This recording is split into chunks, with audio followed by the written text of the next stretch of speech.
Il voulait juste rendre fière sa mère. Mais il a fini par l'enterrer de ses propres mains. Madame, monsieur, bienvenue sur les Chroniques Vagabondes. Aujourd'hui, vous allez découvrir l'histoire bouleversante de Daniel, un jeune homme qui a commis l'irréparable. Il a tué sa propre mère pour financer le luxe et les caprices de sa compagne influenceuse. Restez jusqu'à la fin de cette vidéo, car ce que vous allez entendre pourrait bien changer votre regard sur l'ambition, la trahison et l'amour. Il est né dans une ville modeste d'Afrique centrale. Un quartier où les maisons respirent l'effort et la poussière. Son nom, c'était Daniel. Fils unique. Son père, un comptable respecté, s'occupait de tout. Sa mère, Hélène, douce et discrète, était femme au foyer. Mais à l'âge de 7 ans, tout a basculé. Une crise cardiaque subite. Le père s'est effondré un soir, devant le regard de l'enfant. Ce jour-là, la vie de Daniel s'est brisée. Hélène a tout pris en main. Elle a refusé l'aide de la famille du père. Elle a dit, je m'en occuperai. C'est mon fils. Mon monde, et c'est ce qu'elle a fait. Elle s'est battue. Elle a cousu. Vendu des beignets, fait des ménages. Chaque matin, elle glissait un billet dans la poche de Daniel. Même quand elle n'avait rien pour elle. Elle l'a aimé à en perdre le sommeil. À en oublier qu'elle existait. Daniel, lui, a grandi avec une certitude, ma mère peut tout. Et tout est dû. Il ne connaissait pas les limites. Pas les refus. Il était le roi dans cette maison pauvre. Et il le savait. Les voisins disaient, ce garçon est gâté. Il va lui coûter cher. Mais elle répondait toujours, il est tout ce qu'il me reste. Daniel grandit vite. Trop vite. Au quartier, il était déjà connu pour son look soigné, son langage influencé par les séries, et sa manière de parler aux adultes, sans filtre. Il brillait à l'école. Mais il brillait aussi dans la rue. Quand il rentrait, sa mère ne disait rien. Elle avait peur qu'en lui refusant quelque chose, il se détourne d'elle. Alors elle laissait passer. Même quand il lui parlait mal. Même quand il mentait. Elle se disait, il est jeune, ça passera. Un jour, il est rentré avec un dossier en main.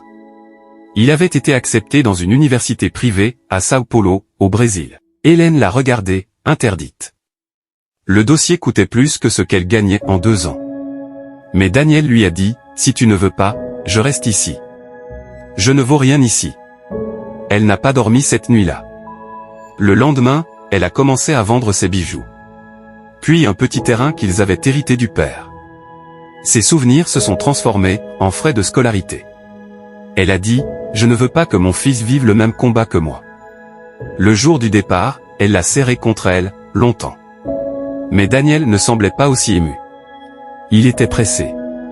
Dans le taxi, il a juste dit, merci maman, je te promets, je vais changer notre vie. Elle a souri. Mais son regard disait déjà adieu à quelque chose. Sao Paulo. Une ville qui bouge. Qui brille. Une ville qui ne regarde personne dans les yeux. Daniel y est arrivé avec son sac, son accent, et les rêves de sa mère dans la valise. Il a découvert un monde nouveau. Un monde où les gens ne demandent pas d'où tu viens, mais combien tu dépenses. Il était intelligent, oui. Mais aussi naïf. Et très vite, elle est apparue. Lucia. Belle. Élégante. Venue d'un quartier pauvre, mais avec l'allure d'une star. Elle l'a regardé, et elle a dit, t'es différent. T'as une bonne énergie. C'était la première fois qu'une femme comme elle s'intéressait à lui. Il était fier. Il se sentait puissant. Ils se sont mis ensemble après 2 semaines. Lucia savait parler. Elle savait faire rêver. Elle lui disait, tu mérites mieux, Daniel. Ta mère t'aime, mais moi, je te vois. Et Daniel l'a cru. Il a commencé à changer. À s'endetter. À vouloir vivre comme les autres autour. Dîner. Cadeaux. Voyage. Lucia ne disait jamais non. Elle disait seulement, t'as pas envie qu'on dise qu'on est pauvre, hein? Alors il payait. Il ne s'est pas rendu compte que, petit à petit, il n'était plus lui-même. Sa mère, au téléphone, lui disait souvent, tu es heureux, mon fils? Il répondait toujours, oui maman, t'inquiète pas. Mais il commençait déjà à se perdre. Je ne sais pas pourquoi, mais si tu es encore sur la vidéo jusqu'ici, alors abonne-toi pour donner la force, merci. Après 5 ans passés au Brésil, Daniel revient au pays. Il n'est plus le même garçon. Il marche droit, parle avec assurance. Et surtout, il n'est pas seul. À ses côtés, Lucia. Toujours aussi belle. 3 enfants. Une valise pleine de vêtements de marque. Et des attentes hautes comme le ciel. Sa mère les accueille à bras ouverts. Elle pleure en tenant ses petits-enfants dans ses bras. Elle dit, « Merci Seigneur, mon fils est rentré. » Mais très vite, elle sent. Elle voit. Lucia ne parle pas sa langue. Ne s'intéresse pas à elle. Ne l'appelle pas « maman ». Elle reste sur son téléphone, filme tout, poste tout. Daniel, lui, sourit. Il pense avoir réussi. Il pense avoir ramené le rêve. Il achète une voiture. Loue une belle maison dans un quartier résidentiel. Il ne travaille pas encore, mais dit à tout le monde, « Je vais lancer un business. » Les premiers mois sont roses. Sortie. Cadeau. Lucia rayonne. Elle lance même un compte d'influence sur Instagram, la Reine Noire. Mais petit à petit, les dépenses s'accumulent. Les factures pleuvent. Et le compte en banque se vide. Un jour, Hélène lui glisse doucement, « Tu veux que je t'aide un peu, mon fils ?» Il lève les yeux. Il soupire. « Non maman, t'as déjà assez fait. » Mais dans sa tête, une autre pensée vient de naître. L'argent partait, mais ne revenait jamais. Chaque jour, Daniel se levait avec la boule au ventre. Il faisait semblant. Il portait de beaux vêtements. Mais à l'intérieur, tout s'écroulait. Les appels des créanciers devenaient plus fréquents. Il changeait de numéro. À la maison, Lucia ne voyait rien. Ou plutôt, elle ne voulait rien voir. Elle continuait de publier. Montre de luxe. Ongles faits. Déjeuner à 40 000 francs. Et quand Daniel osait dire, on devrait ralentir un peu, elle levait les yeux au ciel. T'as changé. T'es devenu un homme ordinaire. Un soir, elle a dit, moi je suis pas ta mère, hein. Moi je veux une vraie vie. Sinon je pars. Ce soir-là, Daniel n'a pas dormi. Il a regardé ses enfants. Sa femme qui ronflait en pyjama satiné. Et il a pensé, je vais tout perdre. Elle va partir avec mes enfants. Et je n'aurai plus rien. Il a allumé son ordinateur. Il a tapé, comment fonctionne une assurance vie? Puis, par curiosité, peut-on être bénéficiaire d'un contrat signé par sa propre mère? Il a lu. Relu. Imaginé. Le lendemain, il est allé voir un courtier. Il a dit, ma mère tient à moi. Je veux la protéger, au cas où. Il a rempli les papiers. Signé. Quelques semaines plus tard, le contrat était actif. Il n'a rien dit à sa mère. Mais dans sa tête, le compte à rebours avait commencé. Ce soir-là, il avait préparé un plat qu'elle aimait. Riz gras. Poisson braisé. Jus de gingembre. Il avait même demandé à Lucia de sortir avec les enfants. Je veux passer un moment seul avec maman. Hélène est arrivée, souriante. Un pagne noué à la taille, son petit sac sous le bras. Elle a regardé son fils. Tu as maigri, Daniel. Tu dors bien au moins? Il a souri. Oui maman. T'inquiète pas. Ils ont mangé. Récité quelques souvenirs. Rire nerveux. Puis, au moment du dessert, il lui a servi un dernier verre. Le jus avait déjà été mélangé. Il le savait. Il avait hésité toute la journée, mais maintenant, il était trop tard. Elle a bu doucement. Puis elle a souri. Tu sais, je suis fier de toi. Ces mots ont planté un couteau dans sa gorge. Mais il n'a rien dit. Il a juste rangé la table. Quelques heures plus tard, elle a commencé à se plaindre de douleur. Il a fait semblant de paniquer. Maman? Tu vas bien? Maman? Elle s'est effondrée dans le salon. Ambulance. Urgence. Trop tard. Elle était partie. Dans le rapport, ils ont noté « arrêt cardiaque suspect ». Mais personne n'a fouillé. Pas tout de suite. Daniel, en larmes, jouait son rôle à la perfection. À l'enterrement, Lucia pleurait aussi. Mais discrètement. La semaine suivante, Daniel lance la procédure. 45 millions de francs CFA. Sa mère était morte. Mais lui, pensait avoir sauvé sa famille. Au début, tout s'est bien passé. L'assurance avait reçu les papiers. Il avait signé, joint l'acte de décès, contacté un notaire. Il était calme. Trop calme. À ses proches, il disait, elle est morte de fatigue. Elle n'a jamais pris soin d'elle. Mais les langues ont commencé à bouger. Un voisin a dit, elle allait bien. Elle riait encore 2 jours avant. Un médecin du centre de santé a remarqué des anomalies. La cause du décès restait floue.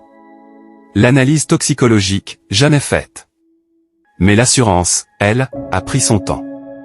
Et quand ils ont vérifié les documents, ils ont trouvé quelque chose. La date de souscription. Une clause activée juste 2 mois avant la mort. Et surtout, les bénéficiaires, Daniel seul. Un inspecteur du service antifraude est alors envoyé. Il interroge. Il fouille. Il récupère discrètement les relevés Internet de Daniel. Recherche Google, assurance vie décès naturel, plantes toxiques non détectables, comment faire pleurer pour un enterrement. Ils ouvrent une enquête. Silencieuse. Mais bien réelle. Daniel ne sait rien. Il prévoit déjà un voyage à Dubaï. Lucia publie des vidéos TikTok avec la légende « Thank you baby, Queen laugh only ». Mais un matin, on frappe à sa porte. 3 hommes. Costume sombre. Mandat en main.